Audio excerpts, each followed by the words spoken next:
My name is Daniel Hornung. I am a sculptor and designer here in Tucson. I started this project with the Tucson Arts Foundation and Thrive in the '05 Storytelling. It was a public call to artists where I submitted my portfolio and the neighborhood selected me as one of the artists to contribute to the Thrive in the '05 Storytelling project. The commission was to tell the story of part of the '05 community.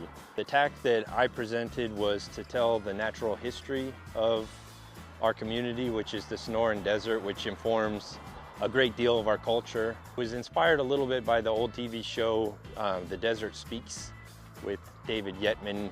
It was kind of in response to that idea that the desert is speaking to us and we can hear it if we listen.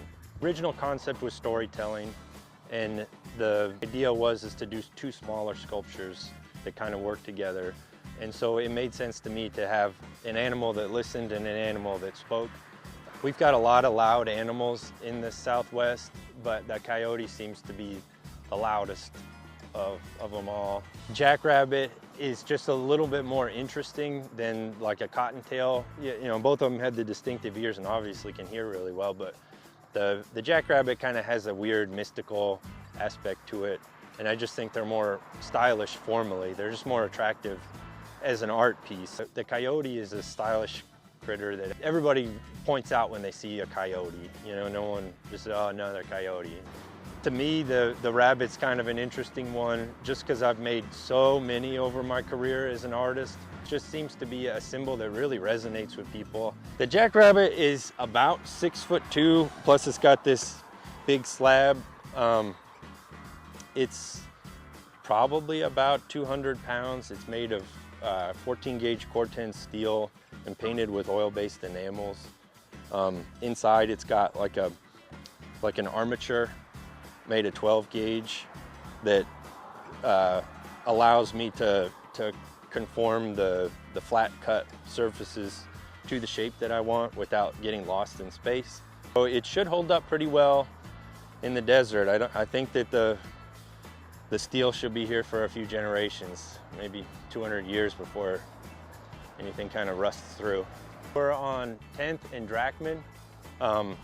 The original location for the sculpture turned out to be a FEMA floodplain, so we relocated it to this spot. The other sculpture is located in Esquer Park. So the process on this one was kind of interesting because we had the entire zip code to place the sculptures. The community had fairly specific ideas about where they wanted it, so it wasn't super hard to narrow in on some spots. At that point, it was working with the committee and the Arts Council and the city to make sure where things were being placed would be okay, because the city takes over maintenance and possession of the piece, so they need to make sure it's in a spot where it can be maintained, where it's safe for the community. But it was a fairly straightforward process. Yes, the only clean shirt left. So I gravitated towards art at a young age, drawing and sculpture specifically. I never really contemplated it as a career till I was in my second year at the University of Arizona, and it was just the only thing that I tried that I was any good at. So it made it pretty simple to just go for it. And after I graduated from the University of Arizona, I worked at the Metal Physics Bronze Foundry on the south side of Tucson and made sculptures for other people, but made sculptures full time. And I've basically been doing that kind of thing for 20 years now. I guess that was 2004. Got into public art pretty quickly because I've always been attracted to larger scale with sculpture, something that has kind of an impact in the space that you're in, less tabletop and more bigger pieces. And the only way I could figure out how to get enough money together to do something like that was public art, where when you make most pieces, you build it on speculation and hope that somebody buys it, and there was just no chance I could do that with bronze.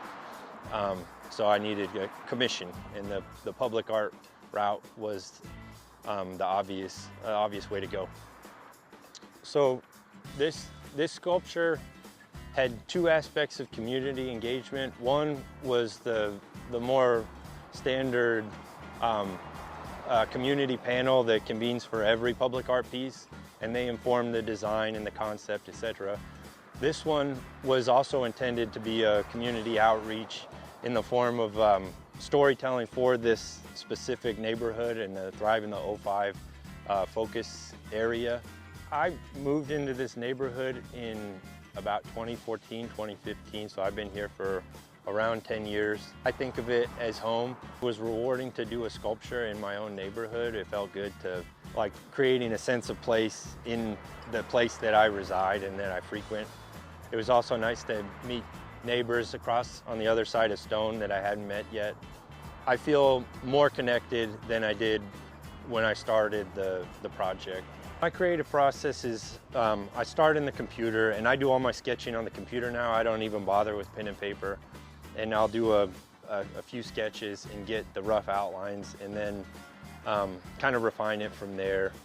And I basically stay in the computer until I have all my cut files. Then I go to plasma cutting usually, which I have in my shop now, and from plasma cutting to assembly and you know, the rest.